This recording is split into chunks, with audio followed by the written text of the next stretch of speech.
आप आज हमारा जो क्लास 9 फिज़िक्स में डे 17 पर डिस्कस करने जा रहे हैं।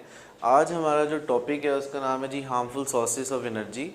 एनर्जी के कुछ ऐसे सोर्सेज भी कायनात में पाए जाते हैं जो आपके लिए जो है वो बहुत ख़तरनाक होते हैं, और वो ज़राए जो है अगर उनको इस्तेमाल में लाया जाए तो उससे आपके इन्वायरमेंट में जो है वो बहुत ज़्यादा पोल्यूशन होने का ख़तरा होता है। फ़र्स्ट ऑफ़ ऑल हम देखते हैं कि पोल्यूटेंट्स क्या होते हैं। पोल्यूटेंट्स वो तमाम मटेरियल होते हैं जो आपके इन्वायरमेंट को किसी तरीके से डैमेज करें और आपकी जो इन्वायरमेंटल लाइफ है उसको इन डेंजर में ले आएँ और वो ख़तरे में आ जाएं।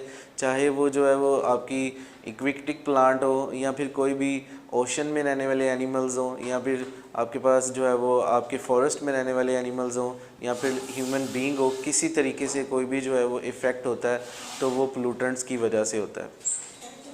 नंबर 1 है इन्वायरमेंटल प्रॉब्लम सच एज़। इसमें जो कौन से मसाइल का हमने सामना करना पड़ता है, सबसे पहले जी ये सच एज़ एयर पोल्यूटेंट। वो तमाम के तमाम पोल्यूटेंट्स जो होते हैं जो हवा को आलूदा कर देते हैं, वो अनवांटेड मटेरियल्स होते हैं that added in form of gases, जो गैसेस की शक्ल में जो है वो हवा में पाए जाते हैं, विच काज द इन्वायरमेंटल प्रॉब्लम, जिसकी वजह से आपकी जो हवा जो है आलूदा हो जाती है और उसको इन्वायरमेंटल प्रॉब्लम का सामना करना पड़ता है। उसमें ये होता है कि फ़र्ज़ करें हम जो है वो कुछ फोसल फ्यूल्स को बर्न करते हैं, पेट्रोल को बर्न करते हैं, केरोसिन ऑयल को बर्न करते हैं, वुड को जलाते हैं। उसकी बर्निंग की वजह से बहुत सारा ऐसा जो है वो फ्यूम पैदा होता है, धुआं पैदा होता है जो बहुत जहरीला और पॉइजनस होता है, जिसकी वजह से आपकी जो हवा जो है वो आलूदा हो सकती है। अब पोल्यूटेंट में मतलब ये है कि वो तमाम की तमाम जो है वो अनवांटेड जो है वो पोल्यूटेंट्स, जहरीले आलूदा जो है वो फाजिल मादे होते हैं जो हवा में गैसों की सूरत में जो है वो ऐड होते हैं, उनको पोल्यूटेंट्स बोलते हैं। अब पोल्यूटेंट्स में कई किस्म के पोल्यूटेंट होते हैं। थर्मल पोल्यूटेंट भी होता है, एयर पोल्यूटेंट भी होता है।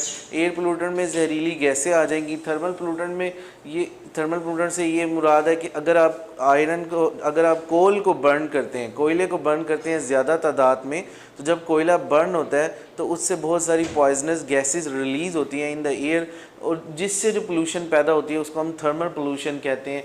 राइज इन टेम्परेचर बढ़ जाने की वजह से, किसी भी फॉसल फ्यूल को जलाने की वजह से जब टेम्परेचर दर्जा हरारत में इजाफा होता है तो आपकी जो पोल्यूशन होती है उसको हम थर्मल पोल्यूशन बोलते हैं। सोर्सेज ऑफ एयर पोल्यूटेंट यानी हवा के अंदर जो है वो पोल्यूटेंट यानी जो फाजिल मादे पाए जाते हैं जो हमारी हवा को जो है वो आलूदा करते हैं, उनके लिए उनके जो नेचुरल सोर्सेज हैं जो कुदरती तौर पर करते हैं, एक तो मैन मेड सोर्सेज होते हैं और एक नेचुरल होते हैं। जो इंसान ने बनाए हैं मैन मेड है, और जो कुदरत ने बनाए हैं वो नेचुरल रिसोर्सेज है।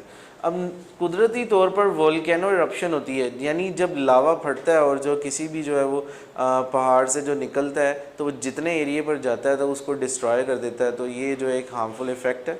इसी तरह जो है फॉरेस्ट फायर, अमेज़न के कुछ जंगल हैं जिनमें जो है वो 190 डिग्री तक सेल्सियस का टेम्परेचर पाया जाता है। जब गर्म हवा पड़ती है तो गर्म हवा के चलने की वजह से जब दो लीव्स आपस में फ्रिक्शन की वजह से जो रगड़ खाते हैं, मस खाते हैं, तो हवा की वजह से, गर्म हवा की वजह से खड़े हुए जंगलों में आग लग जाती है। ये भी जो है वो एक हार्मफुल इफ़ेक्ट है। इसी तरह आगे है डस्ट स्टॉर्म। कुछ जो है वो मिट्टी के जो है वोल्केन जो है वो तूफ़ान आते हैं जिसे टोर्नेडो वगैरह कहते हैं। ये जब झक्कड़ चलता है तो इसमें जो है वो डस्ट पार्टिकल्स होते हैं जो हमारी हवा को और हमारे इन्वायरमेंट्स को और एटमॉस्फेयर को जो है वो आलूदा कर देते हैं। ये भी एक हार्मफुल इफ़ेक्ट है। इसी तरह न्यूक्लियर वेस्ट, जब पावर प्लांट में जो हम इलेक्ट्रिसिटी जनरेट करते हैं तो उसका बहुत सारा ऐसा मटेरियल होता है जो वेस्ट मटेरियल होता है, वो in form of waste material we have to release, हमें जो है उसे रिलीज़ करना पड़ता है क्योंकि उसके लिए हमारे पास उसकी हिफाजती कोई तदाबीर अवेलेबल नहीं है। तो उसको हम जो नदी नालों में या फिर समंदरों में या रिवर्स वगैरह में उसको जो है वो रिलीज़ कर देते हैं। इससे जो है वहाँ पर रहने वाले तमाम एक्वेटिक प्लांट हैं या फिर जो ओशन में रहने वाले एनिमल्स हैं वो उनकी लाइफ जो है, उनका लाइफ स्पैन जो है वो डिस्टर्ब हो जाता है। डिस्टर्बेंस की वजह से उनकी लाइफ जो है वो गोज़ ऑन एंड, वो ख़त्म होने के करीब आ जाती है। इसी तरह जो है वो इसकी तमाम चीज़ें जो अभी हमने देखी वो एयर पोल्यूटेंट से और हमारे इन्वायरमेंट को किसी तरीके से जो है वो ख़तरा लाक था। अब उससे कुछ हैज़र्ड्स यानी एहतियाती तदाबीर हमें करनी चाहिए। We have to take some hazards to control the environmental pollution. सबसे पहला स्टेप जो है गवर्नमेंट का है। गवर्नमेंट जो है वो कुछ ऐसे ऑटोमोबाइल इंजन्स बनाए जिनमें जो है वो लेड एसीटेट की इस्तेमाल जो है वो कम से कम हो। आप जो है वो लेड एसीटेट कम से कम इस्तेमाल करेंगे तो आप कि जो है वो इंजन की एफिशिएंसी तो बढ़ेगी लेड एसीटेट इस्तेमाल करने से, लेकिन जो आपका इन्वायरमेंट है उसमें आपके इंजन से जो रिलीज़ होने वाली गैसेस होंगी वो आपके इन्वायरमेंट को वो शदीद हद तक जो है वो नुकसान पहुंचाएगी।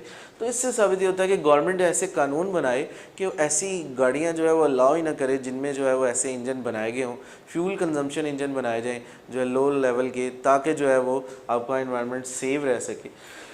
अब ऑटोमोबाइल में भी यानी अगर गाड़ी पुरानी हो जाती है तो वो ज़्यादा से ज़्यादा जो है वो धुआं रिलीज़ करती है, तो फ्यूल रिलीज़ करती है, तो उस पे जो है बैन लगाया जाता है। आपकी यूरोपियन कंट्रीज़ में भी कुछ ऐसे लॉज बनाए गए हैं कि जो अगर गाड़ी जो है वो ज़्यादा से ज़्यादा इस तरह जो है वो धुआं रिलीज़ करे तो उसको जो है वो बैन कर दिया जाता है, ताकि वो इन्वायरमेंटल जो है प्रॉब्लम में ना आ सके और एयर पोल्यूटेड होने से उसे बचाया जा सके।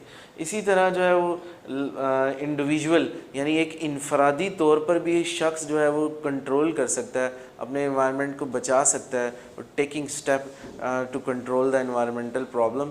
तो एक जो है इनफरादी शख्स होने के नाते हमें ये सोचना चाहिए कि कौन से ऐसे स्टेप्स हैं जिन्हें हम जो है वो उठाएं और अपने जो है माहौल को आलूदा होने से बचाएं। Thank you so much.